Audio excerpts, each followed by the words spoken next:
Dricus Du Plessis may be a change in the fight game, showing everyone how effectiveness is different than technique. Usually the two are synonymous or lead to each other as a fighter trains to get as technical as possible so that they can be the most effective. But Dricus shows that being effective can come from other things. Dricus, of course, has technique. He is an elite fighter in the middleweight division who's the champion right now, so he does have some technique, especially when it comes to his grappling. If you're strong enough, if you hit hard enough, have a good chin, have good endurance, just maxing out attributes and fighting very well by the game plan, Dricus is so incredibly powerful. He's so incredibly strong. He's quite athletic. Even against some of the best strikers in the middleweight division, like Whitaker and Adesanya, for an example, he just thonks, binks, and clonks these guys across the head, and they just get rocked. Whitaker doesn't have the best chin, but Adesanya has a decent chin, right? Adesanya took some big shots from even Alex Pereira without even going down. He went to war with Kelvin Gastelum, who hits very hard. He took some shots from Jan Blachowicz. Like, Adesanya has a respectable chin where he can take a pretty decent shot. But as soon as Dricus hits him, Adesanya gets shaken up. Like, in that post-fight interview, he was talking about how he was trying this like technique to stop Dricus from getting his back and choking him out with the rear naked choke, but what he didn't really mention was the fact that it looked like he got hurt. It looked like he got rocked. He turned his back away and wasn't throwing punches at Dricus like he did before when he got hit, and he was a lot easier to take to the ground after Dricus' left hook landed on his chin. Dricus has pretty much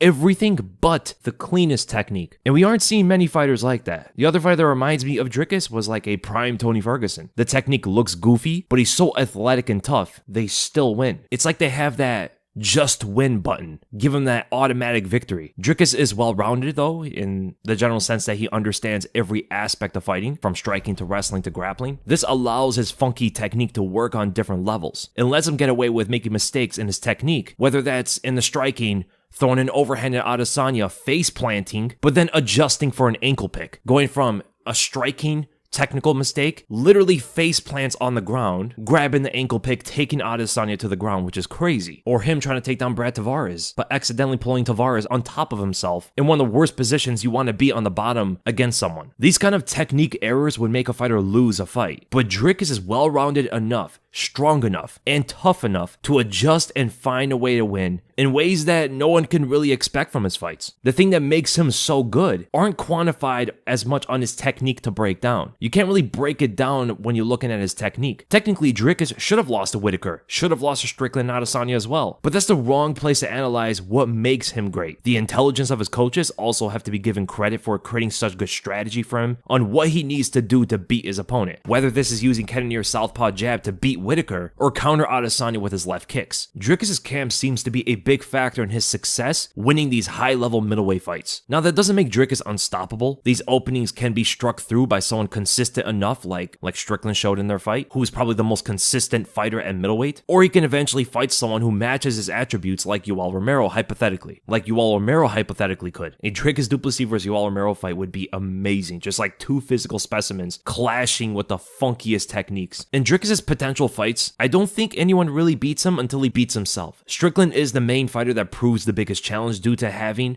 the best defense and the most consistent offense against Dricus. Nasruddin Imavov would be interesting, but he's probably the least consistent contender in terms of what his offense looks like. Hamza has the physicality and the wrestling to win the early parts of that fight, but he gasses and Dricus is tough. Whitaker has the technique, but lacks the physicality to take a shot from Dricus. Bo Nickel is too green to fight Dricus. Brendan Allen is skilled, but lacks the physicality to take a big shot or contest Dricus' strength. Cannonier has power, but is too old. Vettori is durable, but that makes him a punching bag due to Dricus being the more technical striker, oddly enough, as well as being stronger. Bilal Muhammad going to middleweight would be interesting, but he's too small. The craziest fight to think about is Islam Makhachev, even though he's a 155er, him skipping over welterweight to fight Dricus, as he does have the best technique, by far, not even close, but he's just way too small, being 20 to 30 pounds lighter. The reason this fight is brought up by Bilal Muhammad is because Islam won't fight Bilal, and express interest in fighting at middleweight instead for his double champ attempt. If he gets a couple more title defenses, that weight jump could be a thing for Islam, but I don't see him being Dricus, although it would be a pretty cool fight to see. Dricus Du Plessis' style is just so different than everybody else's. It's like he's mastered the art of button mashing. It's like if Dricus doesn't even know what he's doing, how could his opponent, kind of thing. Even though that's not true, he knows exactly what he's doing out in the fight. He's very good at game planning, or at least fighting with a game plan, but the physicality or attributes of Dricus Du Plessis is something that a lot of fighters in the middleweight division are not going to be able to beat even if they are technically better than him. Now, the same style can get him caught by lesser skilled fighters like Trevin Giles, but even for some of the best middleweights in the world, it's hard to just outright beat him. They can hit him, they can get better positions on the ground against him, they can rock him at some point, they can even win rounds against Dricus, but to beat him is very, very difficult. And the only guy that got close was Sean Strickland, even though a lot of people do believe that Strickland actually won the fight against them two. It is the fight that's most competitive for Dricus Du Plessis. And it's going to be interesting how the rematch between them two is going to play out, with Strickland maybe adjusting with more counterpunching, with Dricus maybe not being as wild against Strickland and maybe trying to capitalize on more grappling positions. But Dricus Du Plessis has been a very, very interesting and exciting fighter for the middleweight division.